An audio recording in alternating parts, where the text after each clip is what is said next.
This is Ether's Paradise. This is a movie he shot for me back in 2021 when COVID was still all over Thailand, but they gave us special permission through the government and through the film office to shoot in these very nice locations around Thailand.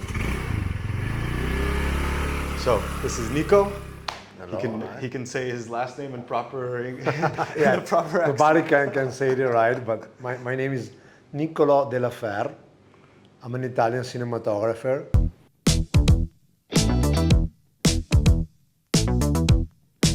Our fantastic DP. Hi guys. I'm very proud of this movie that we made together. First of all, I must say that this is the only movie that I ever made that's not an action movie, which is crazy, but I love it. Instead, when I read the script of Either Paradise, I was like, wow, this is very beautiful. This is like, there is drama in this, there are character developing, there is a lot of interesting things that I would like to watch when I watch a movie. I focus on the story. I want to enjoy emotionally the movie. I want to get into the narrative. That's what catch me. I don't care if the movie is shot with an iPhone. People don't understand. It's like they think, oh, okay, you are a cinematographer. You just think about the technical stuff. Me, when I watch a movie, the last thing that I care is the technical. But first time I watch a movie, I forget all of the science, the technical things, and I enjoy the story. And this movie is a movie that I will watch for enjoy the story, to enjoy the character, you know, how they interact with each other. And these young actors that you choose for this movie, you choose them very well. And when I remember you showed me the audition of, for example, Erica, right? And I remember the audition that I saw, and it was amazing. And I was like, wow, but this girl, she has a talent, you know. She has a talent, this girl. And when you choose her, and when we saw her on set every day, it was like, I was mind blown every day from her performance. And, yeah, in fact, we chose from over 500 auditions. 500 girls submitted for the role. And I watched every single audition and slimmed it down to like 25. We slimmed it down and down and down and down. It took like 3 months of casting just for her. But when I saw her performance, she stood out. I said, I need to go with her. She embodies the role already. There was very little direction I had to give her. But yeah, she was fantastic. I must say this. I saw many producers, they come on set, they watch, what are you doing? And then they leave. But Rajfin, he was there every night, you know, with us. Here in Krabi, every night until 4 a.m., 5 a.m. in the morning in front of the monitor. Always ready to help and never complain with everything and enjoy. I saw the passion of this person for cinema and the trust also he put on you because you were a young director, right? Yeah, I was 28, well, 27 when I wrote it, 28 when we shot it. It was my first film. Never done a studio film, let alone a feature film, and he just trusted me with his company, his crew, his resources, and he said, "Go for it, beautiful. Make this movie." Yeah, it was a beautiful, rare opportunity. Let's say that when money is not the first thing, then you enjoy to make the movie. You know, it's like the filmmaker dreams, right? You just do it because you love to do it. That's it. You know, okay, you have the limitation because of course you have a small budget, but you work around with the creativity, you work around those limitations and you enjoy making the movie.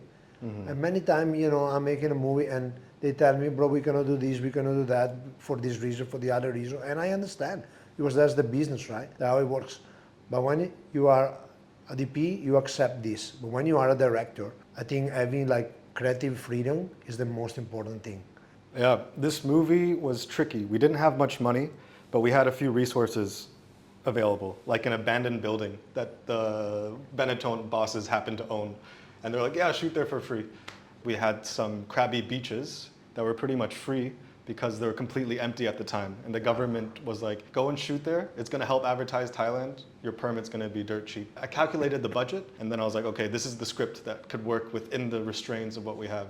So I think that's why it looks quite good for, well, I don't know, $100,000 film, but absolutely. Yeah. And then your eye, of course, your DPI. So we think now we should have shot a post-apocalyptic movie because you're not gonna have that occasion anymore. We right? should have shot 28 years later. You remember the 7-Eleven were closed. Yeah. 7-Eleven. Yeah. You know, I have to walk like 20 minutes to find a 7-Eleven open.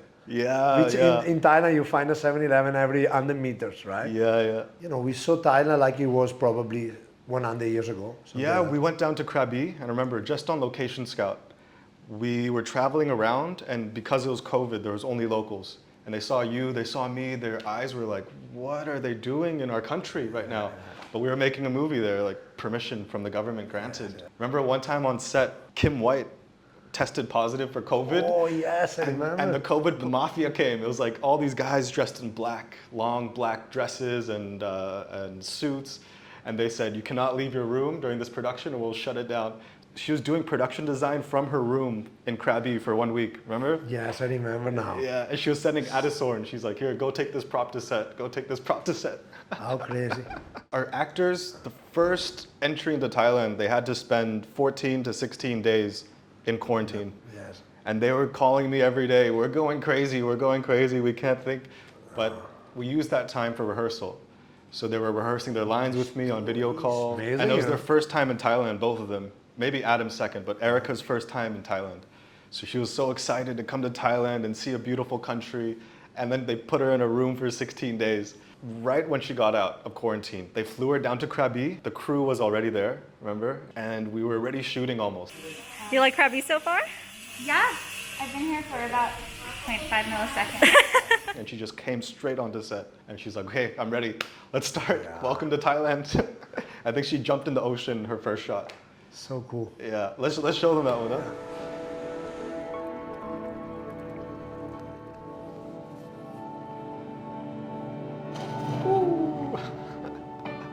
Yeah, welcome to Thailand. So, let's see how much you remember of this film. This was the opening sequence. I remember we got H1, your buddy, and your American friend, Steven, yes. Steven, yeah, and they helped us shoot this opening sequence. We weren't expecting rain this day. Suddenly it started raining. And then my producer's like, do you want to change the production day? Like try to move around stuff? I was like, no. I'm going to rewrite the script in my head now so the ending is in the rain. And then we just shot it. And it makes it more beautiful because reflection and Yeah, it looks gorgeous now. It changes the whole feel. Inside the crevices of my mind. this one we were in a motorcycle.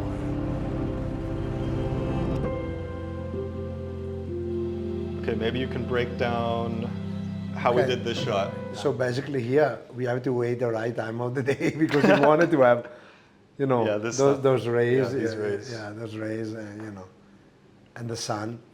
And of course we didn't have any 18K here, right? So we have to use, you know, the environment, light as much as we could, you know, planning the shot. This was good. This was like a dolly. It was in between like the river. There were like a space where we could put it down.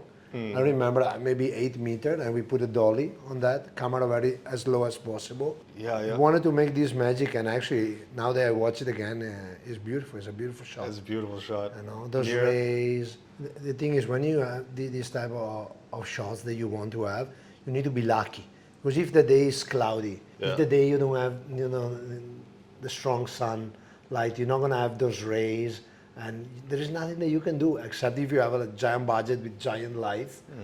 But you know, we've been lucky that we got the sun, and I remember not all day. We got the sun in the right moment when Yeah. we need it. But we timed it a bit. Yeah. We scouted it and we said, okay, at this time it's going to work. Yes. Yeah, we planned it for, but you never know. You know? Smoke. You love smoke. Yeah, You I got love the smoke. giant smoke machines. Actually, in the last movie I made, they complained with me because they say, this is the movie I saw with more smoke.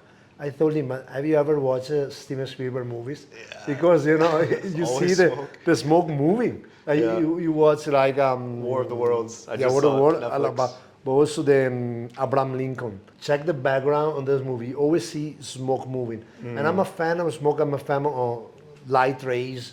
I like to create depth, contrast between characters in the background, separation, rays of light. I love it. I see like Caravaggio style, you know, because Caravaggio was, if you notice, you know, his style of painting was always like this. The smoke. Without that, it coming. wouldn't be the same. Yeah, it'd be totally different. Off screen, there's our PAs, like Yeah, with the yeah. big boards. Yes. You remember the key grip that we have in this movie? P-Kai. P-Kai, Mr. yeah. Mr. Chicken. This guy, he was an absolutely animal, like his name Yeah, says, yeah, he was carrying by himself the dolly. One guy carrying the dolly around, bring it downstairs. You know, to reach this location is very hard. You remember? You have many, Yeah, it was many all the way up stairs. here. And It was like steps, many steps. yeah, it was tough. Yeah, but we had to bring down all the equipment, which is, you know. That's true. Yeah, that's tough. That's tough. So I think, right now, in this moment, people really don't have the patience to watch movie that starts slow. And that's why you need to go to the cinema. Yeah. Because in the cinema, you sit in the cinema, and then you gotta watch the movie. It's there. Like, for example, the first time I watched The New World of Tanis Malik, I remember the first 10 minutes of the movies, I was so bored. I was like, oh my God. All these voiceovers, these artsy shots. But then I understood. You have to metabolize a movie, to understand what is actually about and where the director wants to bring you. Same thing for Eat Paradise. Where are we going? Pa,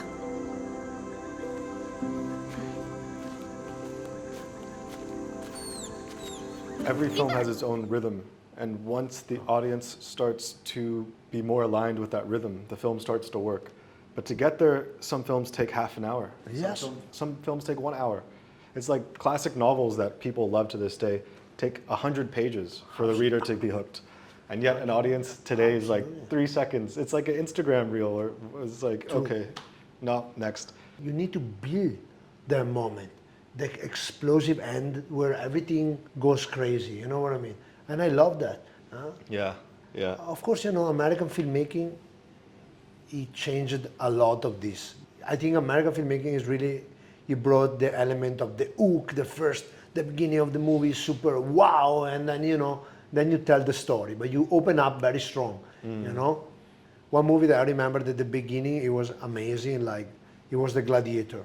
You remember the first scene, they are in the battlefield and you walk around, They're shooting fireball cannonballs at the barbarians, Yes. and his sidekick is like, what are these idiots doing? They're gonna lose anyways. And he goes, would we surrender if we were fighting this war? Like, like we would be the same as them. They're fighting because they're us. And it's like, his character in his first line of dialogue. So cool. Yeah, it's beautiful. Okay, so next scene you want to talk about? You remember any of this? The whole scene is just this one. We follow her with a simple camera movement. It's beautiful. It tells the story very well. Simple camera moves. Simple camera movement on the tripod. Yeah. Yeah, I love how we frame this one because, of course, it's not a normal framing. Normal framing, you would place her here, right? Yeah. Here is like she's in the center of two diagonals. Yeah. It is a pretty cool shot. It's very particular, but it works because it gives the sense of solitude.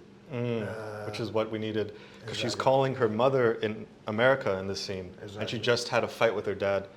So she's feeling lonely, she's feeling lost, and that's her character for the rest of the movie. But yeah, this is perfect for it. Empty Krabi, this is COVID Krabi, one person in the far distance. Low tide. Also. Yeah, usually it's like 100 people here. I think because we knew it would be so empty. So we said, this is the only time we're ever going to get this shot where there's no boats, there's no tourists, it's just us. And it's not CGI or anything. It's like, usually it's like long boats coming, fishing boats. This is $1 million view, panorama. Yeah. Yeah, we can talk a little bit how we shot in the boat, right? Yeah. Because that was funny. First of all, I don't know if you remember then, we had a tripod, a very good tripod, but it's very old.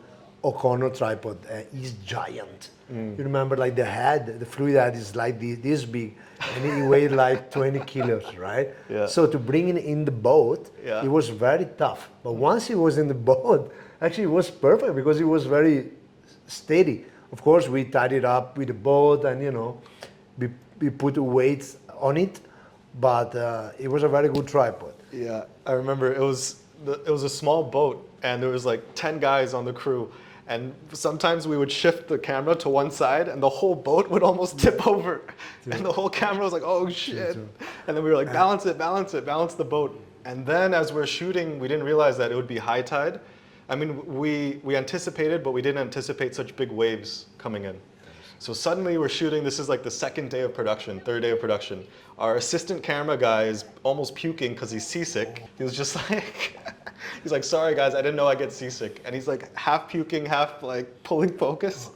And then he was feeling so sick that he took two pills. Yeah. But those pills, they make you sleepy.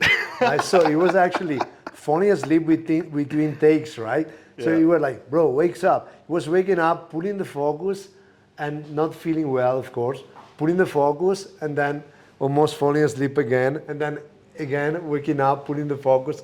It wasn't a good day for him. I remember, what was his name? Bird, no? P. Bird. Bird, yeah. He was Good guy.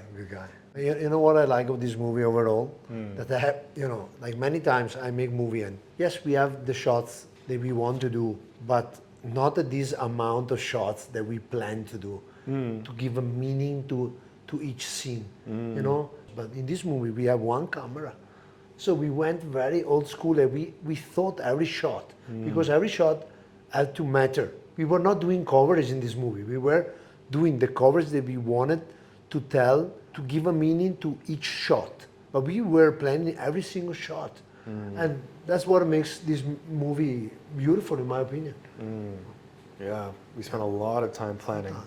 We met thinking. months before we shot. It was like 6 months before we started shooting. We were already meeting. What kind of style are you thinking for this? What I gave you a shot list of over 1,000 shots, each one planned with the description, lens, handheld, tripod, and you were like, "Fuck, this is perfect." Now we have like a plan. Beautiful. Yeah, no, exactly. And then of course we were also improvising on set. We got beautiful ideas. Okay, why we don't try this? And with the short amount of time that we had, and with one camera, I think Yeah, we did small crew. a great job. Yes. Not many lights. You did a crazy good job with the minimal lights you had. Small crew. I had like 4 Kino and a few LED Fresnel, 1 or 2 M18 HMI. That's it. Yeah. That's all we got. Yeah, it was my bare bones. lantern, a lantern. I think it was an IKEA lantern. It looks good. And it's Look, it amazing. worked. Yeah. Yeah. This is your famous drone. This is me shooting drones. Yeah, also. we use so much drone. And that drone is cool, by the way. Yeah, let's show some drone. Yeah, and then again, all these islands are full of tourist boats, usually. Hundreds of tourist boats. This is Koh Hong near Krabi. But on this day, there was only us. Yeah. It was crazy. Yeah, There was one shot that was very beautiful that you wanted to do, that the camera was in focus when the kidnapper and the camera is, the focus he stays close. And she's just basically been pulled close to the camera. Yeah. Exactly. right there. This one. And they pull her into the soft focus. No! No! Let go! Oh yeah, this is the most dramatic example of the framing device for the second half. It's in the office. It's actually this office, not this room, but a different room. Russell's office, or their meeting room in Thailand. And it's like very divided into halves and like fours, right? Quadrants. Quadrants and short side. These, of course, give the sense, of detachment between characters. They're close to each other, but at the same time, they're very far away. Yeah. You remember the first time she drove the bike? Actually, she had a problem. She fell. Yeah. She fell down. She scratched. Is it your first time on a motorcycle? It is not, no, but I enjoy the experience. I'm trying to do it. Her knee, something. Yeah, at Ether's house. Yeah, she got very scared and she started crying. Yeah. It was a very dramatic moment because we were thinking, how are we going to do the rest of the movie? Yeah. Because she had to actually drive the bike at least to arrive in the location, because there were shots where she was arriving. Yeah. That freaked her out. And then she fell, but she got right back on the bike. She was strong though. She Yeah, was she strong. was like, I can do it. Fantastic. Yeah.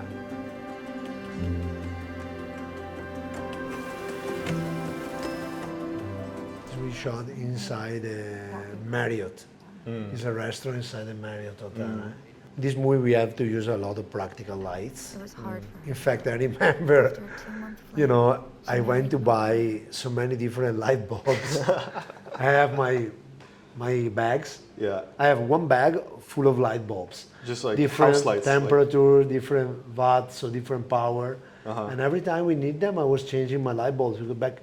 So I went just to Home Pro and I bought like 10 different type of light bulbs, and I was bringing them with me, building like that with practical lights, which is very good because when you mix your lighting with a practical light, that what you want to do, because you want the stuff to look real as well. You remember the light setup on this shot? Yeah, I She grew remember. up a slave It was to like powerful simply like Graduated a performance top school with light. excellent grades. I think we had a Got Kino through Flow, college which is without now making not any used friends. anymore by nobody. It's like those 4 tubes, right? Yeah, The Kino 4 tubes. Flow, But yeah. It was honestly, hard for her to the softness After a 2-month those fling, tubes she married add Neill. is still nowadays still beautiful softness. You can see there is some bounce and there is a big negative from the other side to create more contrast. Yeah, we're looking at Adam Neill. What are you gonna This is do? the guy that plays Russell, your Sydney's emotions? father. What in are the you film. gonna do? Get wasted and Yeah, whine even about for your this, divorce again? we put on glasses for him. We made some more white hairs in his beard. His hair up here, we definitely put some gray streaks. How did you get this exposure? Was it a light across, or? And for example, in this shot, I have like one light across the river, far, far away, to create, of course, the contrast of him, this wedge in his face, and also to light up all the grass, all these leaves on top of the water, and create separation. In fact, you can see he has a lot of separation with the background, and it could look like that this source of light is coming from a street lamp, right? And at the same time, of course, I have a backlight, you know, a little bit more greenish, you can see. So I wanted to merge into the environment and make it look like, okay, this is part of the environment. It's not artificial, but at the same time, it stands out. This also, I loved how this looks. Yeah, It's so nice. In this scene, we really decided that the red was the color that we wanted to have. Yeah, that flashing there. Exactly. So we say, okay, we're gonna put, where this light come from? This light come from another building close to this building from outside. It's very strong, but it gives this tension, because in this moment, this is a very important scene in the movie that we don't want to spoil. We needed that red, and we decided all this scene from now to the end, it wouldn't be red. Yeah. And we put red everywhere. There's a like a grip right off camera, flashing it on and off. He was meant to do the rhythm. I mean, he does do the rhythm of these lights in the back to motivate it. And it was very tough, I remember, to shoot the sky. Because it was getting It was bright. getting- It was- yeah, daytime. Yes. But actually, it looks nicer now. It looks like it's like a late sunset. You have informations outside. It's not pitch black. Yeah, it worked in our favor. But yeah. Yeah, but we had a rush because we're like, shit, we have 30 minutes before the sun comes up, because we had been shooting all night and half the crew's falling asleep. Yeah, I love this. Some of my favorite shots here of the movie. And this composition is beautiful. It's like, again, it's like this triangle. She's in the middle, he's there, he's present, he's balanced. But you know, the light draws attention on her, and this moving red light is telling you that something is going to happen, right? So it works perfectly, and it's very artsy. I love it. It's not something that you do. You can do in every movie. It's you like know? Truffaut, man. It's like blue, green, red light, random. You don't hate yourself. You hate that you're not young anymore. But I think, yeah, maybe subconsciously we're thinking of the old French New Wave artists and how they just fucked with light in every scene.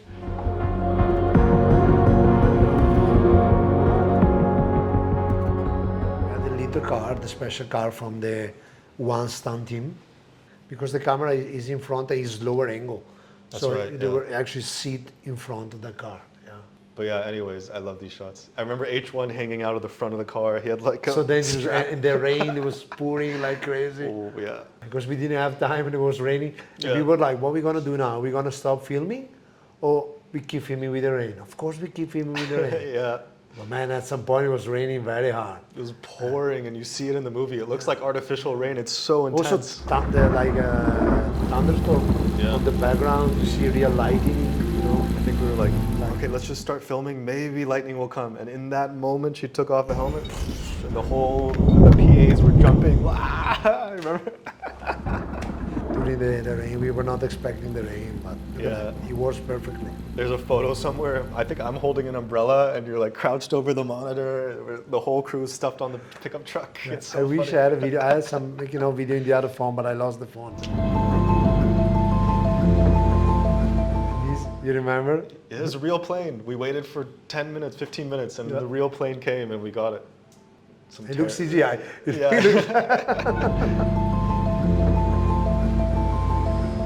What do This, you like? this shot. Yeah, This shot the is long- my favorite shot. Oh yeah? Yes. It's a long take with just a dolly in. Then it started from a wide shot and it ended up in a close-up. It's a beautiful shot. You get into the character emotion. You follow what she say in a very organic way. It just drag your attention, into the center of the frame. And it's moving so slow, you don't even think it's pushing it. Exactly, you Until don't- it's 30 seconds later, and then you're in a close-up. Starts Erica did a in the great job. middle. She was timing up the camera move with her monologue, actually. She knew she had to end the monologue just as the camera got to a close-up. Exactly. Very skilled. Exactly, because the camera have to stop reach out on the for last me? line that she say. Yeah. And then I wake up, And then I wake up. And then I wake up. and then stops, yeah. And then she gets up.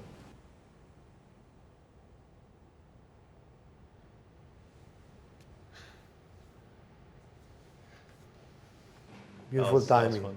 Yeah. What were you thinking for this one? Yeah, this one I wanted to crop out his head basically. I wanted to make like the attention only on her and frame in the way that his head was out of the frame. So you see, you lose him completely, and you want her. The camera is lower. It's not a classic OTS. And you can see the separation with the colors. He's red, she's yellow. No? And the shot before it was, which was your idea to put it, it's not straight, it's like, Yeah, this one, it's a canted angle in English. exactly. Yeah, just slightly. We didn't want to over-exaggerate it, but just enough where you're like, whoa, the door is leaning on her side. But yeah, because we know what she's about to do.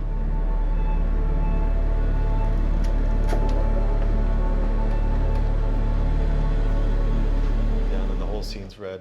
Very nice. Nice work 4 years ago. I didn't stop working on it for 4 years. I'm very proud of this movie, I'll tell you the truth. It's not like something that people expect me to do, but this is something that I like to do. You know what I mean? Yeah.